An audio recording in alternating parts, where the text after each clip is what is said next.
tokozala na kanambe politi mwana Marcelin tonton Mutuale te nazo confirmer Kabila bazokanga ye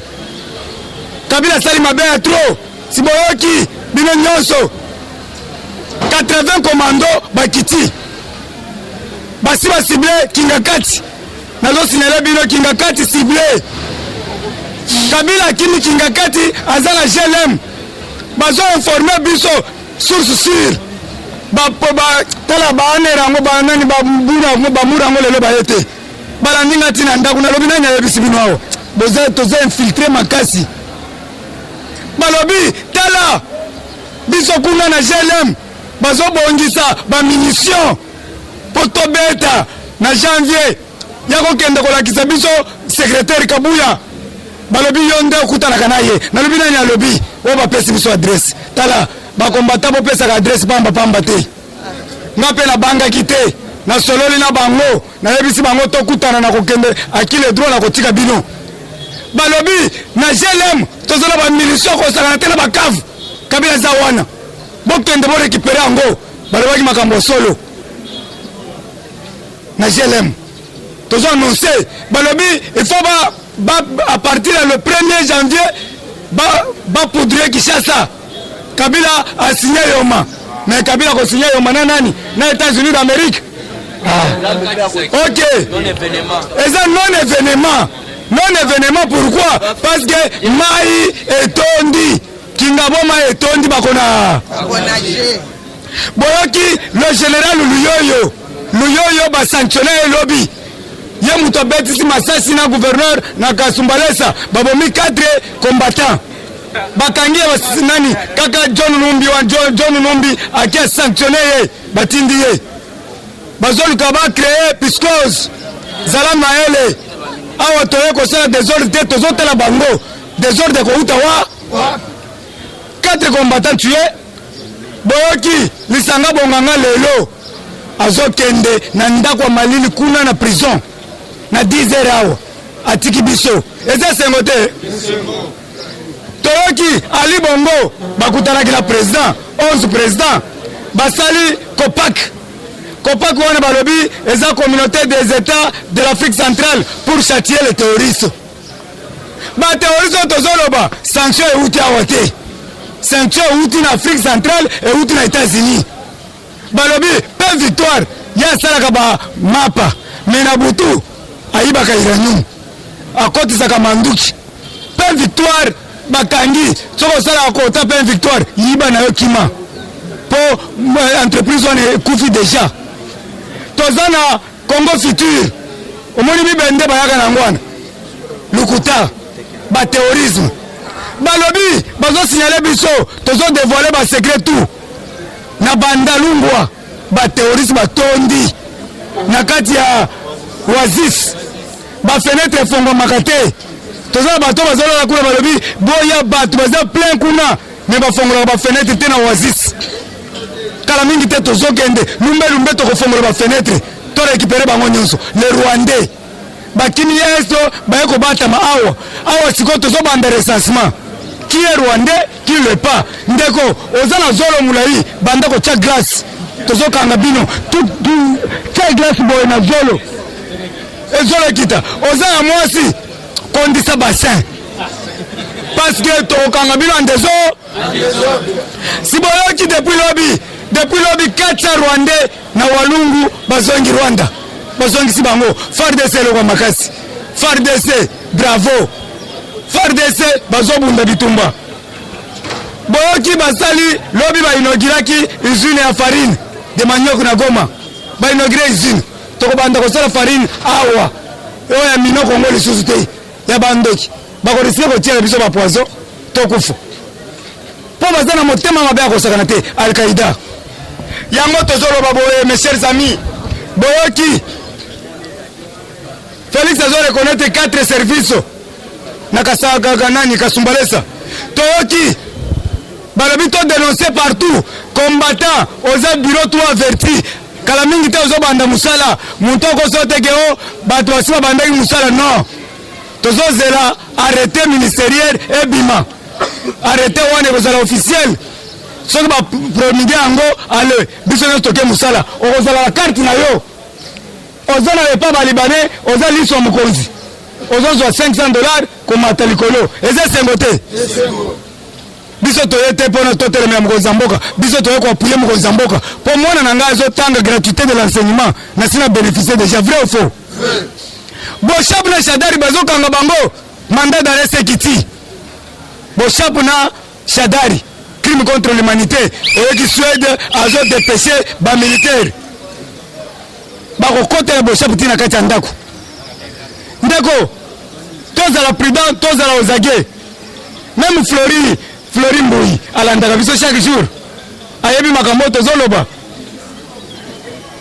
na Allemagne na Scandinavie balandaka biso chaque jour Maman Pascaline ayebi makambo tozoloba chaque jour balandaka biso bayebi ke pasteur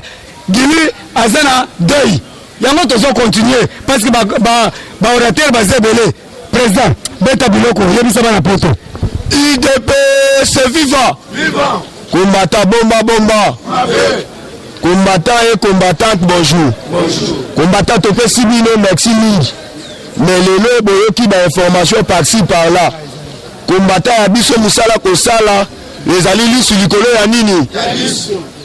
parce que yeba déjà awa kala mingi te bato ya FCC balingaki biso na yo tokoma na date oyo te mais eloko bazobunda nango likambo ya janvier combattant eza likambo yebisika nyonso ozali kokaba faci na loboko ya nzambe tosengi tous les combattants place nyonso ozali même na poto même na Kinshasa place nyonso oyo avobima liboso ya porte ya ndako na yo zwa mabele ya mboka oyo lobelango liloba moko oyo nyonso akosala bakomplot contre République démocratique du Congo ye bakomplot na ye wana ezala ni le sang loba mabele oyo ezala mabele ya bakoko na biso te combattant d'élite na moment oyo bozala kinya faci beton faci bic rouge Donald Trump na faci na moment oyo main morale par rapport ya nini Donald Trump na lit na ye alitaka mpona baterroriste mais sikoyo baye kodécouvrir zone oyo ebombaka baterroriste bakenda kosexplose même na baegypte même na bagana zone wana badécouvrir eza République démocratique du Congo yango omoni babandi déjà kokanga mini Congo bakanyango pamba te ne fiske bauta koyoka bambongo emataki par-ci par-là bakangi na bamachine ya espèce oyo babanda kofabrike mbongo bambongo wana ne fiske basombaka dollar bakenda barenforcaka bagroupe rebelle na est awa na gloire ya nzambe aza likolo chaque jour ntango ozobomela libondeli awa eza mpona pamba te parce que mboka oyo eza déjà délivré parce que c'est la toute la première fois na République démocratique du Congo tozwa président oyo ayebi azokoreconnaître ekolo nzambe président pe chrétien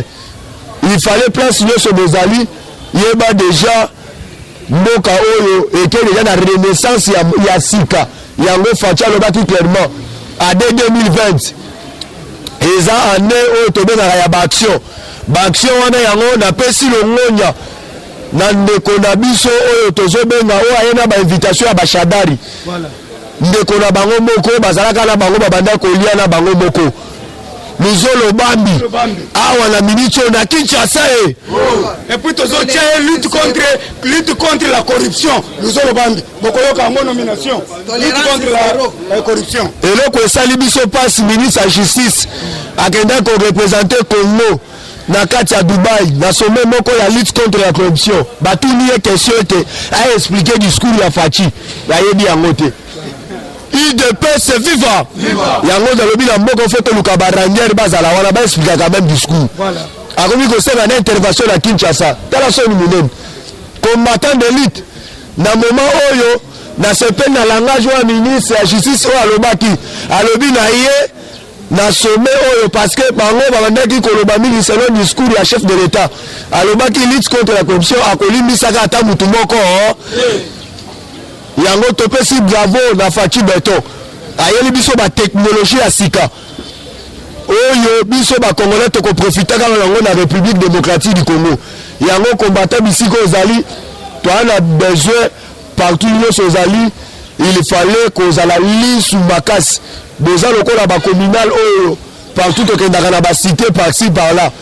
mais boye batang bozo kende boyoki ningu boza na droit boya informer biso mais bao baza na poto soki bomoni information moko bo informer biso parce que awa boyebi déjà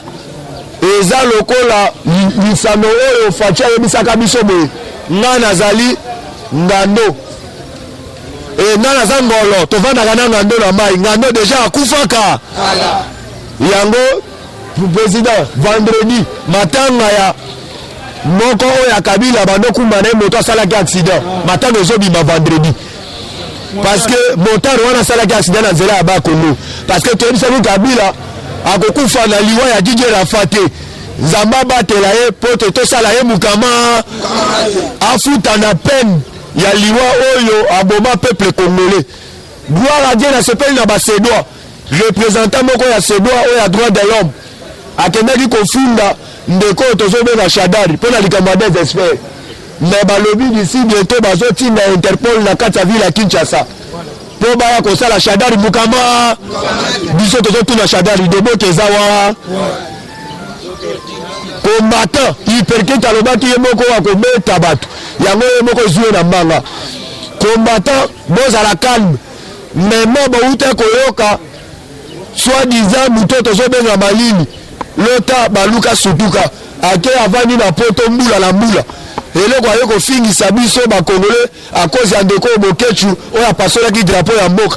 ake amati tina kreno koloba ete nazalaki na poto navandi mbula ebele ndeko na bino Bokechu atindeli bino mo mais siko biloko ya ndenge wana ntango maîtrise Bokechu azosala na poto lelo soki aye na Kinshasa bazwi ye bino bokoloba o fachi o akangi Bokechu mais bomoni mutu azotindaka bango basalaka badezo toza ndeko fa combattant tozala quand même sérieux to soutenir fachi to consommer fachi parce que bandeko na biso wana baza na idée mboka oyo avancé te surtout bato ya lamuka même Jean-Pierre Bemba kosa bino te po fachi abetaki eloko tobengi kuka o question oyo fachi alobaki na kati ya assemblée alobi boye badepute oyo ya opposition bosorganize nayebi bien bino moko nde bozali awa bino mutu boko vote oyo tobengi badepute oyo tobengi chef de file moko ya bino ya opo place wana Jean-Pierre Bemba tali alobi nasalaki erreur na Genève mpona koya kobimisa ndeko tozobenga Madidi nasali erreur grave parce que ayebi bien soki vote esalami na kati ya assemblée moyen oyo tobengi mutu ya MLC abima chef de file oyo ya opposition IDPS viva toyebisaki nzete na yo moko oyo olingaki omatisa fachi yeba yo moko carrière politique na yo abuo combattant d'élite tozali wana mpona kotalaka baventure oyo Moïse Katumbi Tshapwe azozwaka baparti babombaka baparti atiki makambo ya football po aretire baparti basoutenir parti na ye oyo asali te mais merci na Denis Esanga merci na Jacob Vwemba na ndenge alobi ete jamais nga nakoboma parti na ngai naka na parti ya mutu moko asali parti lobi ao mais merci Moïse Katumbi ndenge osali parti okomprendre ete bato wana babanda kolombe lokola mbeya mais na minute oyo okoyeba nde trahison nde epesaka na parti parce que outi kozwa bato osangisi bango baza na bapositionnement ya guerre esprit okokomprendre ete trahison oyo elukaka wana okomona ogere na parti okana pasi ezalaka IDPS viva combattant d'élite fachi beton fachi bikurouge toyebi baposte baloréat na baloréat fachi alobaki cette fois-ci toana besoin tobimisaka chaque année baloréat bouti koyoka fachi na Gabon le président aza star na Gabon eza fachi be kasi eza ngonga na ye tika nzambe asala mokili ndenge ali yo okanga chance ya mutu eza époque ya fa ntango omona na Serbie bazolela na États-Unis bazolela baolela le fiske bamona ata fachi awa nazoyebisa yo na Chine bakomi kolinga fachi akende kuna parce kolunga ne Gabon eza entre Japon bien Chine eza mpona pamba te eza nzambe nde mutu apermettre yango na ane oyo ane ya fa yo soki mutu oza na motema mabe tolobi mena poison okufa parce que lobi na Gabon fachi tête à tête oyo tobengaka na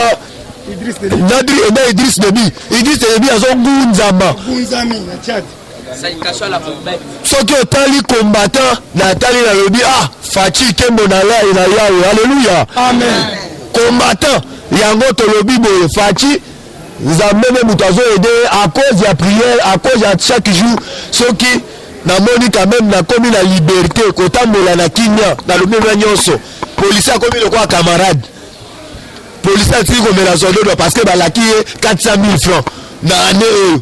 mikolo mpe balaki bango d'ici décembre baza na bakatili populaire na kati ya bakan jamais te bakoya toyelela bango na cité na kati ya cité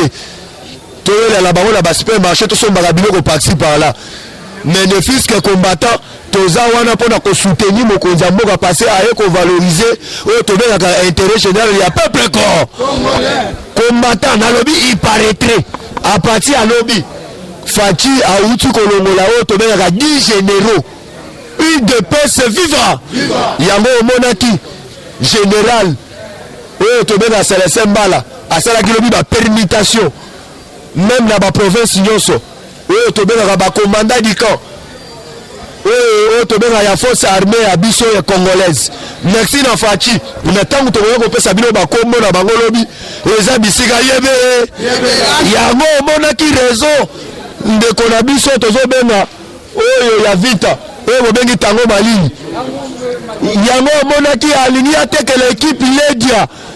lobi okosimisanga tushi na kare parce que eza nazogere bastation soki opesi ngai ekipe bato bakoyebela ngai bato bakotyela ngai misu makasi na mingi eza likambo fo ezala même moral na Faci idp se viva mais bouti kolanda mpe ndeko na bino oyo bozobenga Lambert Mende Omoshia Lambert Mende alobi boye bolakisanga lettre oyo ngai nalungwaka na IDPS nayebi bien naza membre ya IDPS bolakisanga lettre oyo ya démission tolobi Lambert Mende ezala na ki parce que tolobi ozalaki chaku mais na minute olingi kozongela bomoto mais na bomoto ozala na lukimia merci na King Wakumwanza na Kinshasa King Wakumwanza alobi aye lomangu po ete aya kotala bandeko oyo bakoyokola kondanger na fleuve ko mikolo oyo boyebi me mai euti kotonda parce que kala mingi tene Faci alobaki 2020 eza année oyo tobengaka ya baaction bamosusu balingi bakatisa na babiche basala tula mwisi ya zaza toyebisi na moma okokima te lokola doli makambo ye korapele te pei na yo eza ya 10 ans akosani kopike makalikali alobi ete oyo nazobela batransmettre nga libanda awa Faci ayebisi ezala sala nanu boloko traitement yeba déjà hôpital ya mutu omodi kembe ezali te oyo babengaka cinquantenaire ya bino moko ezali eza na banombre nyonso même bauti koyoka bauti korenevele oyo tobengi sanction oyo ya ndeko oyo Jatini Bafulu oyo asalaki na ville ya Kinshasa Jatini Ngobila toyebisaki ye kota na ben kota na vision ya chef de l'état ya le peuple d'abord yo ozolanda bato wana bazoya kodiabolize na minute oyo Bafulu ezongi na kanda na biso bakongole na losambo toyosambela mpo na yo po ete badebulone bisika ozali Jatini Ndoki mema outi koyoka barenuvele sanction oyo ya uni Jatini Ngobila soki oyoki ye bekolo kaka combattant eza de fiske mabe na ye moko efuti. Ok, merci beaucoup tolobi boye yoka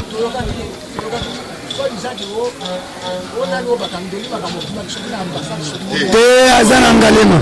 Ok, tolobi boye merci bouti kolanda biso oyo eza parlement sans formule tolobi boye nazoyebisa président AI alandaka nga bien Jean-Marie Kabunda oyo asalaka na ngonga alongola biso soni oyebi Jules président oyebi coordination collective ya coordination ya baparlementaire debout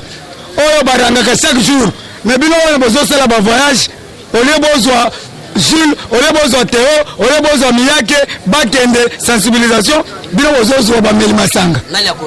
siko nani akorange non on doit se dire la vérité IDPS c'est l'état d'esprit tokendaki na Matadi awo to bouleversaki Matadi to faire tomber Matadi sikoyo botindi bato na Mbushimai neti président qui Dieu donné mumeli masanga lo toko 10 bouteilles akorange nini ozupe menani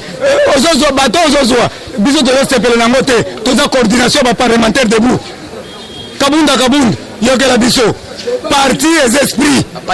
Papa Jean-Marc yokela biso toza kati ya redynamisation ya parti, c'est-à-dire faut kotinda ba élément o barangaka kitoko o bazana mai na makila o basali 37 ans luto o bamelaka masanga di bouteille te tozo kende toke ba matadi yawa toke ba matadi biso torange mais tomonaki ba fi ba tobele bazolanda biso na sima baza baranger te yango loko olanda ngai naza mulangi pembe naza base signaler tozo signaler ai oyebi biso nyonso oyebi naza na délégation à 500,000 personnes mais tokende korange na Mbujimai na Chikapa na Kananga nani Félix yo azokita na Mbujimai azokita na Kananga le 24 le 25 banani bakorange badie donné o bazomela masanga te toboyi biloko wana yango en tant que coordinateur ya implantation bazo tungisanga trop yango na lobi na ebisa papa na ngai on a respectaka mingi Jean-Marc Kabunda botia ba combattant na ligne ba président parlement debout o bazo sala musala. Merci beaucoup. Eshima, votre magazine qui bat au rythme de l'actualité. Une réponse à vos besoins en information, un éclairage dans divers domaines. Impartial, documenté, instructif. Eshima au cœur de l'info. Retrouvez la nouvelle édition. Exclusivité. Sakumbi Molendo, le réformiste qui vient stopper l'hémorragie. Suspension des fonctionnaires peu intègre, numérisation des titres fonciers et climat de confiance avec les collaborateurs. Le nouveau gestionnaire des terres congolaises fixe les nouvelles règles de jeu. Focus. Lambert Mindi, Omalanga, le souverainisme comme un dogme. Redressement délaissé, Tomaluaka Losenjola, l'homme de la situation. Dossier Eshima, fini les vacances, vive les rentrées. De la politique au judiciaire, en passant par les scolaires, les derniers trimestres de l'année 2019 en RDC est décoiffant. Économie, BCC, un cadre des rétrocommissions et détournements à passer au peine fin. Découverte, Claude Ibalanki et Colomba, les coordonnateurs du MNS au centre de l'action de Félix Tshisekedi dans le Grand Lac. Les dialogues et pourparlers en RDC qu'en tire le peuple. Tubaou, la clé de la mythologie kassaïenne. Retrouvez l'intégralité du magazine Eshima dans les kiosques. Eshima Magazine, un nouveau standard d'information.